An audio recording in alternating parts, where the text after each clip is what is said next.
I never believed in strange rules until I became the last tenant of that house. It was late autumn when I was looking for a cheap place to live. Nothing special, just somewhere to sleep after work. I found the listing online by accident. House for rent, cheap, no questions asked. That should have been my first warning.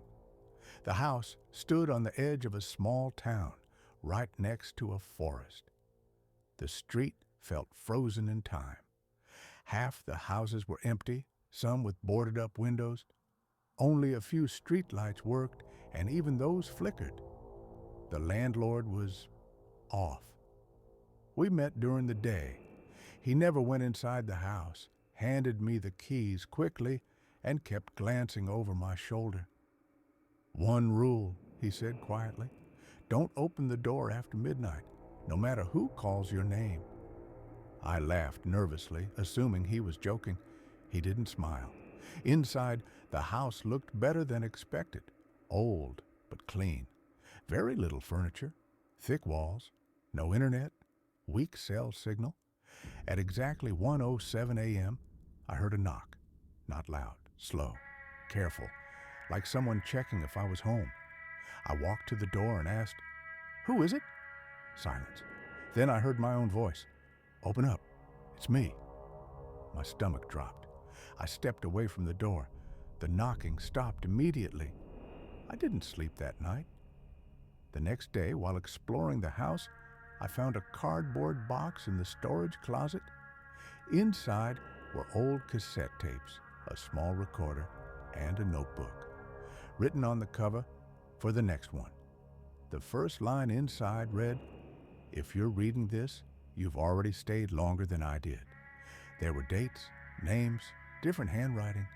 The last entry was written 3 days before I moved in. I played one of the tapes. "Day 6, a man's shaking voice whispered, 'They know my name now. I never opened the door, but they're getting closer. If you're listening to this, don't answer them. They learn.'" The recording ended with a scream. The knocking returned every night. First on the door, then on the windows, then from inside the walls. They used voices of people I knew, mine, my mother's, a coworker who had no idea where I lived. One night, I heard footsteps in the hallway, soft, slow, too careful. I locked myself in the bedroom and stayed awake until morning. On the 8th night, I set my phone to record the hallway. The next morning, I watched the footage. 12 a.m. Nothing. 12:03 a.m. The bedroom door slowly opens. That's when I realized something horrifying. I had been asleep the entire night. On the video, I watched myself stand up, walk into the hallway, and stop in front of the camera. My eyes were open but empty. No emotion, no blinking. I stood there for 7 minutes. Then I turned and looked directly into the lens. A new line appeared in the notebook, written in my handwriting. Day 10. I'm no longer sure which one of us is real. I don't remember writing it. That night, there was no knocking. Instead, a voice whispered behind me, "You can come out now. We're already inside." The lights went out.